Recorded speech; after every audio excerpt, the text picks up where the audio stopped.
For years we stood begging from others, but today China has given us what we truly needed. These new weapons are the strength of our soldiers, the shield of our land, and the living proof that Burkina Faso will no longer depend on anyone. The arrival. August 2025. The streets of Ouagadougou, usually filled with the hum of motorbikes and street vendors, shook under a very different sound, the roar of armored engines. Convoys of brand-new Chinese armored vehicles and rocket launchers thundered past, escorted under heavy guard. Soldiers stood tall as cameras caught sight of steel giants painted in desert camouflage. For Burkina Faso, this was not rumor or speculation. It was real, visible proof that the nation had entered a new era of warfare. For decades, Burkina Faso's army fought with second-hand weapons, patched-together carriers, and pickup trucks unfit for modern battle. That changed in one afternoon. Endless rows of VN-22B fire support vehicles, PLL-05 self-propelled gun mortars, and SR-5 multiple rocket launchers rolled into bases. Each machine carried a promise that the age of improvisation was over. But why now?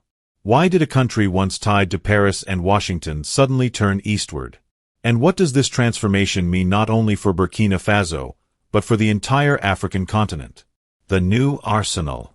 At the heart of this delivery was the VN-22B, a six-wheeled armored beast designed to survive direct hits from armor-piercing rounds while striking back with a stabilized 30mm autocannon. For the first time, Burkinabè soldiers could move through ambush zones with speed and protection, firing back even while in motion. Alongside it stood the PLL-05 gun-mortar system. Flexible, lethal, and mobile, it allows commanders to bombard enemy hideouts from afar, then instantly switch to direct fire if insurgents close in. For troops used to outdated mortars that exposed their crews, this was nothing short of revolutionary. And then came the most dramatic, the SR-5 multiple rocket systems. Capable of striking up to 70 kilometers away, these launchers gave Burkina Faso something it had never possessed, the power to reach insurgent sanctuaries once thought untouchable.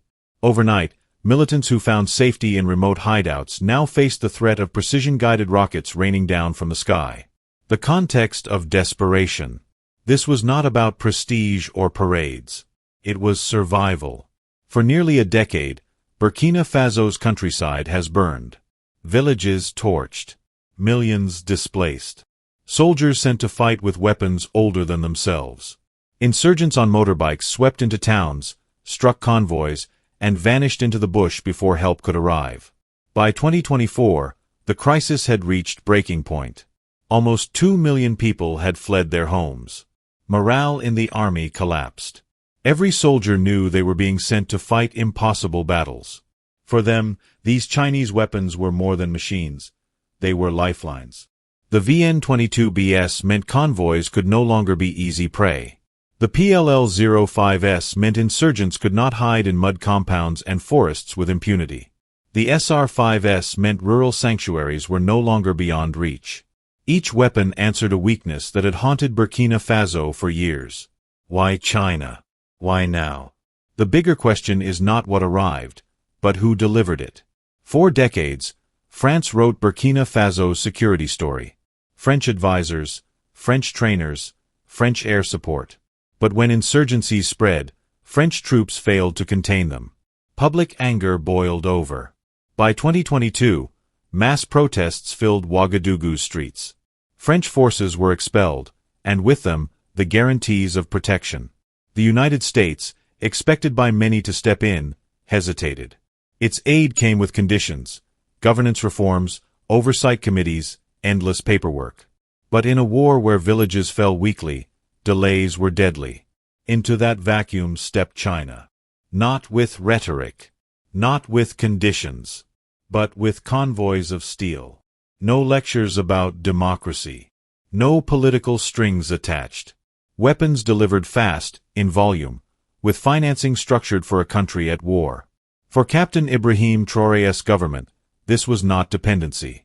It was choice. A statement to the world that Burkina Faso would no longer beg from old colonial masters. It would chart its own course.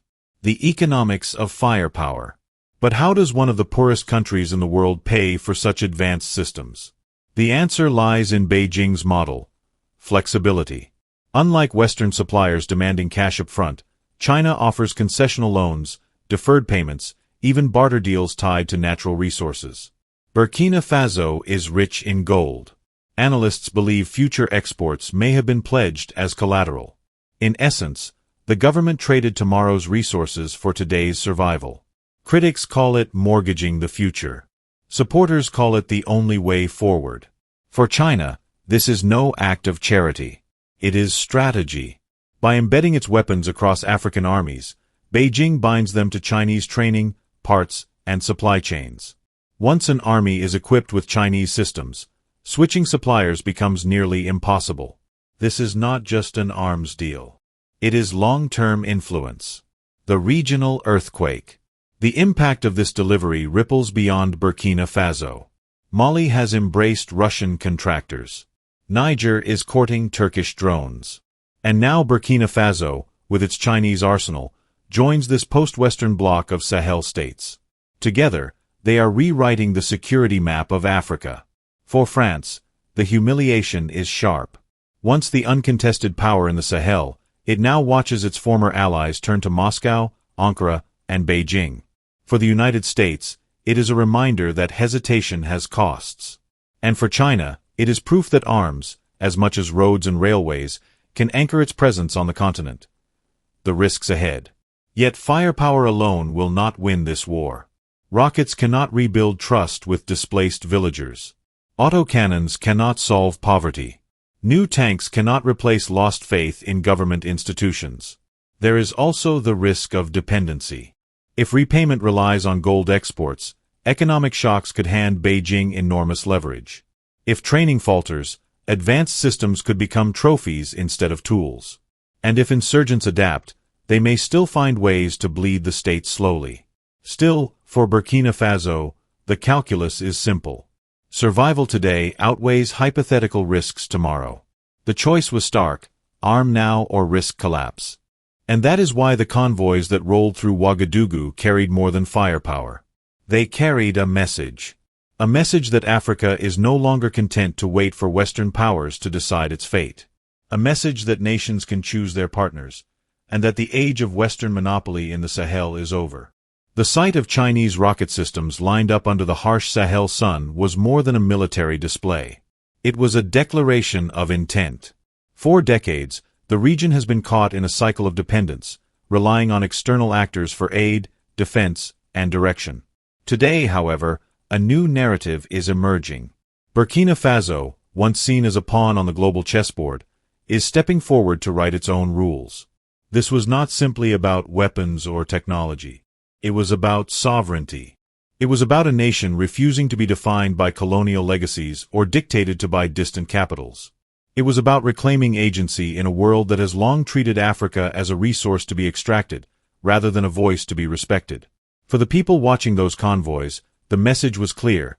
The era of submission is giving way to the era of choice. But choice comes with complexity. Has Burkina Faso truly triggered the beginning of the largest power shift in modern Sahel history? Or has it merely exchanged one dependency for another?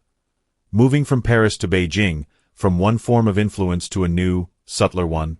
The question is not whether external powers will engage with Africa, they always will, but whether Africa will finally set the terms of engagement. What is certain is this: the rules of the game are being rewritten. And they are no longer being drafted in Paris, Washington, or London. They are being drawn here, on African soil, by African leaders, for African futures. The world must now watch, and perhaps reckon with, a continent that is no longer waiting to be told what its destiny should be, but is instead beginning to shape it on its own terms.